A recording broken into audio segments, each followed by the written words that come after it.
Alright, thanks for having a look at my Patreon page. Now the aim here is not to get paid to make content that I'm going to be sticking on YouTube or things like that. The aim here is to create content that helps the people who are signing up to Patreon. So I want the content to be as unique as possible for Patreon. So sometimes what I'll do is I will have videos that I'm releasing to YouTube, like my software testing news videos.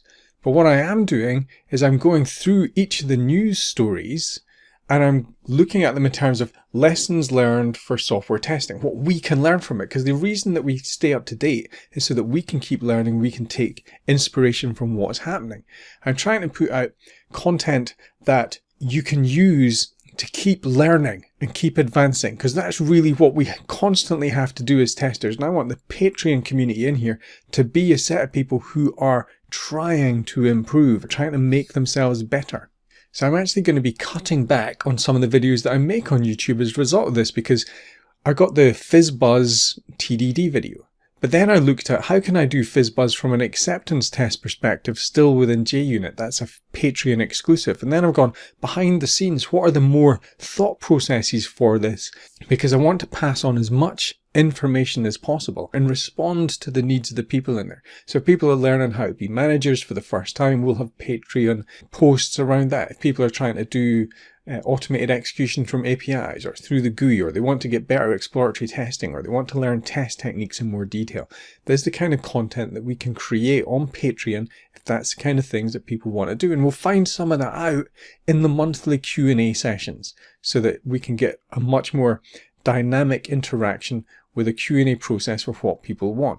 Essentially, this is going to be built around the community, and it's an experiment. I don't know how this is going to work out. I don't know if people are going to sign up. The more people we get, the more content, the more interaction we've got. But I look forward to seeing how this works as an experiment.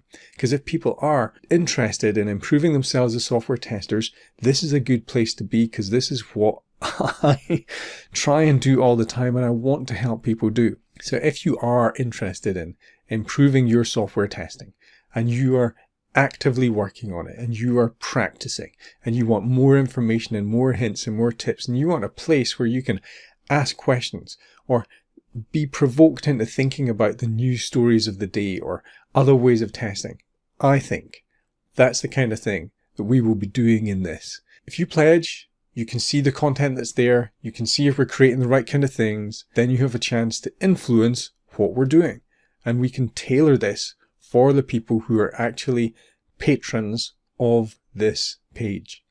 So I'm excited by this experiment. Hopefully, as I scroll down, hopefully as you see the previews, when you look on here, you'll see stuff that is catching your attention and things you might want to learn. And maybe you'll want to start having a look, and maybe we can create content that can help you, because that's what this is for. This is about creating content that helps people become better testers.